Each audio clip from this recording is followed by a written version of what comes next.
आखिरकार अमित उसे कुछ दर्द निवारक दवाइयां देते हैं और चेतावनी देते हैं कि वो अपनी बुरी आदतें सुधार ले, वरना अगली बार सीधा यमराज से मुलाकात होगी। लेकिन जैसे ही वो मरीज बाहर जाता है, अमित क्लिनिक की सफाई करने अंदर आते हैं।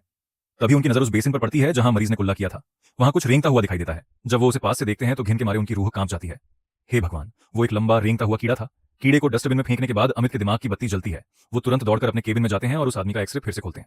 इस बार जब वो तस्वीर को झूम करते हैं तो उनके होश उड़ जाते हैं। उस आदमी के मसूड़ों के अंदर अनगिनत लंबे कीड़े भरे हुए थे। अमित को समझ आ जाता है कि मामला बहुत गंभीर है। ऐसा केस उन्होंने आज तक नहीं देखा था। वो बिना एक पल गंवाए सीधा हॉस्पिटल के डायरेक्टर शर्मा जी के पास पहुंचते हैं। शर्मा जी एक्सरे देखते ही माजरा समझ जाते हैं। वो बताते हैं कि ये मसूड़ों में पनपने वाला एक दुर्लभ कीड़ा है जो लगभग 19वीं सदी में ही विलुप्त हो चुका था। उन्होंने भी इसके बारे में सिर्फ पुरानी मेडिकल किताबों में पढ़ा था। असल जिंदगी में ऐसा केस कभी नहीं देखा था। कोई और रास्ता न देख अमित सीधे लाइब्रेरी भागते हैं। काफी ढूंढने के बाद आखिरकार एक पुरानी किताब में उन्हें इसका खौफनाक सच मिलता है।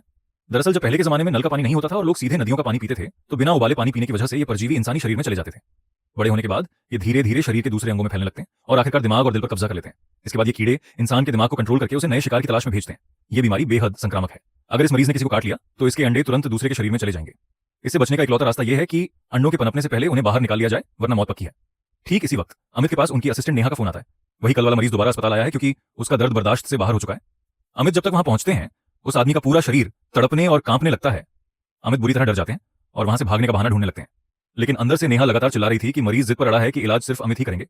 3 सेकंड के गहरे सोच विचार के बाद अपने डॉक्टर के फर्ज और नैतिकता की खातिर वो अपनी जान दांव पर लगाने का फैसला करते हैं। वो चेहरे पर डबल मास्क, हाथों में ग्लव्स पहनकर खुद को पूरी तरह कवर करते हैं और कांपते कदमों से अंदर जाते हैं। डर के मारे उनके हाथ थर थर कांप रहे थे, लेकिन नेहा की मदद से वो खुद को संभालते हैं। वो अपनी सर्जरी वाली छुरी उठाते हैं, मरीज का मुंह खोलते हैं और बेहद सावधानी से मसूड़ों की जांच करने लगते हैं। कुछ ही देर में उन्हें एक कीड़ा दिखाई देता है, लेकिन जैसे ही वो उसे बाहर निकालने की कोशिश करते हैं, अनहोनी हो जाती है। मरीज के मुंह से खून का फव्वारा छूट पड़ता है और वो बुरी तरह छटपटाने लगता है। शरीर के अंदर मौजूद कीड़ों को खतरे का एहसास हो जाता है और वे सारे के सारे उसके दिमाग की तरफ भागने लगते हैं। अब खेल पूरी तरह बिगड़ चुका था। डॉक्टर और नर्स अभी कुछ समझ पाते इससे पहले ही उस मरीज ने अमित को दबोच लिया और एक पागल कुत्ते की तरह बिना कुछ सोचे समझे सीधे उनकी गर्दन पर दांत गड़ा दिए। नेहा तुरंत दौड़कर आती है और किसी तरह उन्हें अलग करती है, लेकिन अब वो पागल मरीज नेहा की तरफ लपकता है। इससे पहले कि वो कुछ समझ पाती, वो उस पर जानलेवा हमला कर देता है। हैरान करने वाली बात यह थी कि अमित उसकी मदद करने के बजाय अपनी जान बचाकर वहां से उल्टे पैर भाग खड़े होते हैं ताकि वो मरीज दोबारा उन पर हमला न कर दे।